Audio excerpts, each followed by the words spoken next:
Hi, welcome to my office. This is where I work remotely when I'm not at the ATLvr main headquarters in downtown Atlanta. I have been experimenting over the last week or so with still images and stitching them together into a panorama. That's what you're seeing now. It is obviously not moving in any way except for this screen, but since it's hard to watch a 360 that's not on YouTube right now, like natively on your phone or on your headset, I thought, why not turn it into a video and see how it comes out?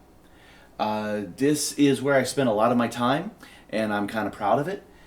These three monitors I use constantly. The first two, the big ones, are identical. They're a little bit older, but I like them because they match and they're high resolution. Well, they were high resolution. I guess they're just a little bit above HD now.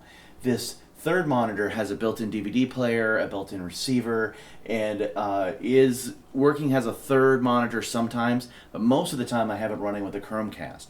Chromecast is amazing. I recommend you get it. This screen that I'm on is one of our VR display models. It's one of my L-types. I had it sitting here because I had to reinstall some drivers after stepping down from Windows 10 to Windows 7. I found that it wasn't working quite right, so I stripped it and put it back on. It was sitting here when I decided to test the panorama, so I thought, why not leave it there? It produced a lot of interesting problems, so I'm glad I did. The corners of the screen kept getting misstitched. It took quite a bit of effort to get it all to match.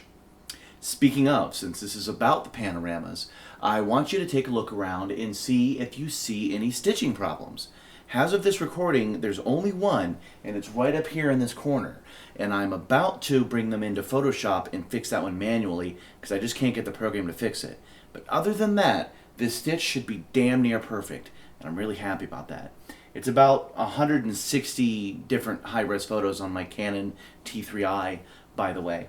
Eventually I am going to get my 360 videos, my GoPros. They're actually in the mail, but before I started working with video, I thought I better, master still images first. It's a good idea to be able to do it in video and do it in still, because with a single frame, not only is it easier for any VR program to render, but you can get high resolution, because I didn't need a fisheye lens for this. I just needed to take more and more photos. When I was done with this one, it was just about 4,000 pixels up and 2,000 pixels down. So this particular image should be well future-proofed as far as I can see, because I don't see 4K being surpassed, in the next couple of years. So this test should be fairly useful. Getting back to the desk, since you're looking at it, you may be curious. My keyboards right here are Ergodoxes that I built myself. I will soon have the Ergodox Infinity. I highly recommend this keyboard if you like having ergonomic keys. They're completely separate and you can move them around, and I do quite often. It's a little pricey, and it's not for everybody, but I like them a hell of a lot, and I'm never going back. Now I've got two. This set will go to the office, and the other set will stay here.